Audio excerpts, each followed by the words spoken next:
In this lecture I am going to introduce you to the concept of finite element analysis. So coming to the industrial design cycle, first we start with a design concept and we are going to model this particular design concept in either 3D using the 3D CAD softwares such as SolidWorks, CATIA, ProE and other sorts of available softwares. And you can also design these concepts in 2D using the 2D modeling softwares like AutoCAD, ZWCAD, etc. So once you finished modeling this particular design concepts, then the next stage is to analyze the design. So what happens in this particular stage, we are going to virtually test whether our product design is going to withstand all the loads it is going to come across in its life, or otherwise let us say if it is being used in high temperature zones, then what we can do is we can virtually test and see whether it can withstand the operating temperatures for that particular product or not. So likewise you are going to analyze the total design, and once you analyze the total design, then you will come to the stage of design optimization where you are going to try to optimize the product design. So in these two stages of design analysis and design optimization, we can use CAE softwares which are based on the process of finite element method or finite difference method or BEM method, such as ANSYS, Abaqus and Nastran, and there are other lot of CAE softwares that are available in the market. Once the product design has passed through these stages, then comes the stage of design evaluation and finalization, and once the design has been finalized, then the process of manufacturing and its production quantities and then quality, how we can control the quality and how we can package this particular design and send it to the customer will be planned. So throughout all these four stages, we can use the softwares known as the computer aided machining softwares or CAM softwares like Mastercam, and there are other lot of softwares which you can use for this particular four stages. And once the product is going to pass through these four stages, it is going to be sent to the customer or into the market for sale, and then the feedback is again taken from the customer, and then the new design concepts are going to be prepared, and likewise this design loop will be carrying on. And then again, if the product is going to fail at design analysis phase or the design optimization phase, we are going to resend it to either design concept stage or otherwise design modeling stage. So this is how an industrial design cycle works. So for the design analysis and design optimization phases, we are going to use the FEA softwares like ANSYS, Abaqus, Nastran, NX and other sorts of softwares that are available in the market. Then, so what are the major ways in which any engineering problem can be solved? So any engineering problem can be solved in three ways. One is the analytical method, second one is the numerical method, third one is the experimental method. So in the analytical method, it is nothing but a classical approach where we are going to use the theories of say theory of elasticity, theory of plasticity and other sorts of theories to solve the problem. In this particular method, we are going to get 100% accurate results, and the solution is a closed form solution. But the main drawback is this particular method can only be applied for simple problems like cantilever beams, simply supported beams and other sorts of very simple problems, and it is complete in itself. Then coming to the next method, it is nothing but the numerical method. So numerical method is nothing but we are going to prepare the mathematical representation of the engineering problem, and then we are going to take some assumptions in order to simplify those mathematical equations, and we are going to solve those mathematical equations. So this particular numerical method can be applied to solve any engineering problem even though the physical prototype is not available. So this particular method can be applied to solve real world complicated problems, whereas analytical method, if we take analytical method, if we want to solve complicated problems through analytical method, it is very difficult, and sometimes we need to approximate, and then we cannot get a fully closed form solution. Then this numerical methods, the results which come from this numerical method cannot be believed blindly. So what happens is we should be either using some form of analytical method or some form of experimental method to verify the results that are coming from the numerical method. Then coming to the third type, we can solve any engineering problem using experimental method. So what happens in an experimental method, we are going to take the actual measurements. So what happens is, if we are going to find out the deflection of a beam, we need to set up all the weights and all the boundary conditions in an actual setup. Then we need to take some extensometers, and then we are going to measure the strain, stress and deflection and other sorts of things. And it is a very time consuming as well as it needs very expensive setups. So in order to perform experiments, you need to destroy the product. So it is a very expensive process, and likewise it also is a time consuming process. And see, it is only applicable for the physical prototypes. Then results cannot be believed blindly, and a minimum of say 3 to 5 prototypes must be tested in order to find the accuracy or find an accurate behavior of the particular product through experimental method. Then so here you can see we have taken a beam with a load applied on the top face. Then you are having some formulas to solve, and we are going to get the deflection of this particular say beam through delta B equal to PA square by 6EI into 3L minus A. So likewise here is an example where we have used some FEA software in order to solve the similar type of problem, but we haven't created any equations by ourselves. We are going to give the software an input, and it is going to give us the results.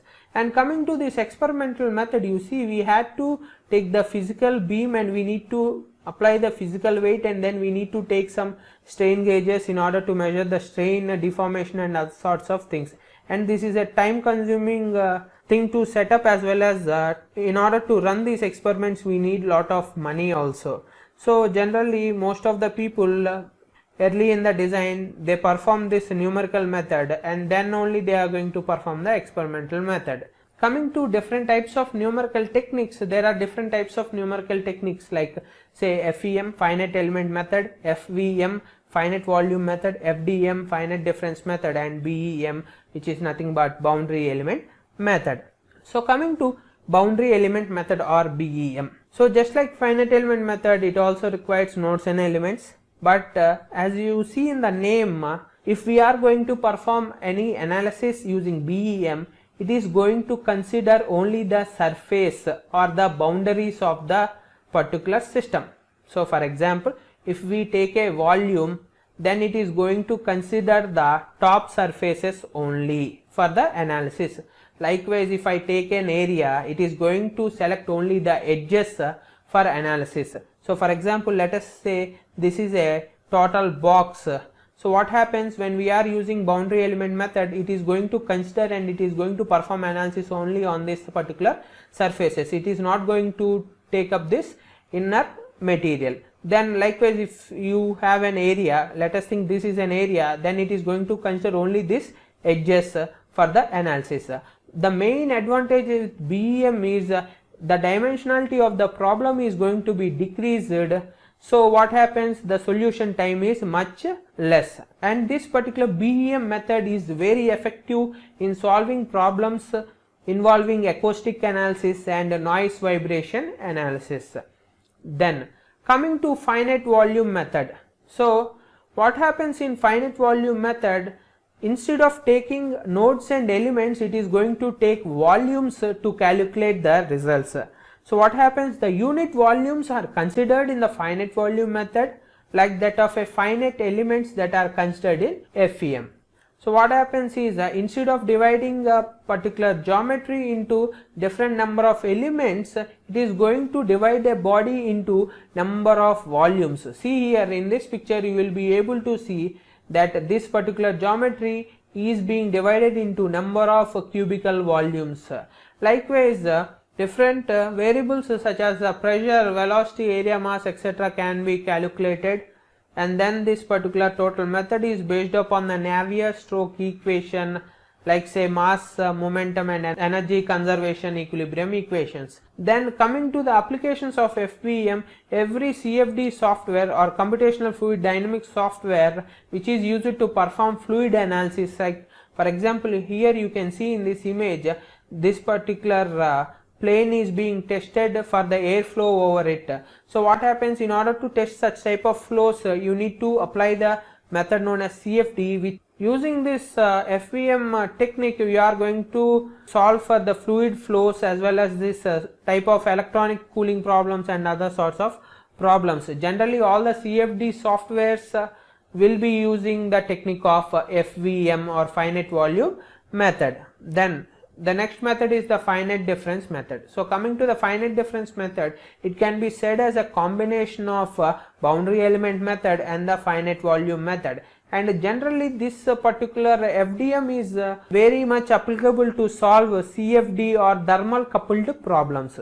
So coming to what is FDM. So the finite difference method is nothing but it is a way in which we can solve differential equations. Generally, an engineering problem will be defined in the form of a differential equations, and this FDM method is one of the technique that can be used to solve these differential equations. So what happens? We are going to use the Taylor series to convert this differential equation into an algebraic equation so that we can solve the algebraic equation more easily. But in the process of conversion, what happens? Higher order terms are going to be neglected. For example, here you are going to see a coupled analysis of a lungs wherein you are going to see CFD analysis in the first stage, and then you are going to use those results in order to find out the pressure and the stresses that are going to be developed inside the lungs. Likewise, you can use FDM to solve coupled problems.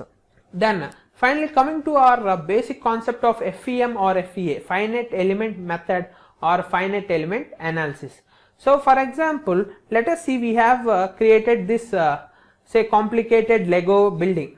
So in order to create this complicated Lego building, we need to use such type of simple parts, so or such type of simple objects. So we are going to set one object on other, and in order we are going to set one object on other in a systematic manner so that we are able to construct this particular complicated building or say model.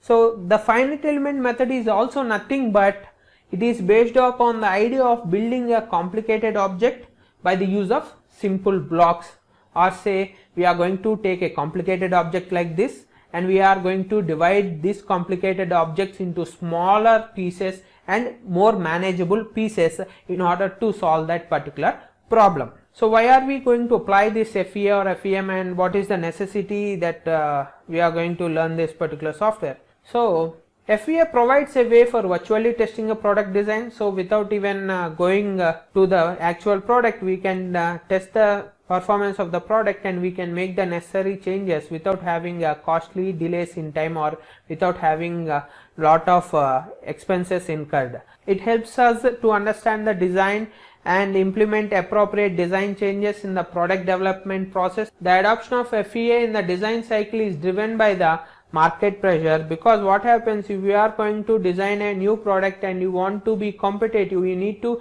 bring that product at lower price, higher quality in very less time. So in order to meet all those expectations, you need to use the FEM in a very early stage of the product design, and if you are able to effectively use this FEM technique and evaluate the product designs virtually, you will be having a lot of inherent advantages.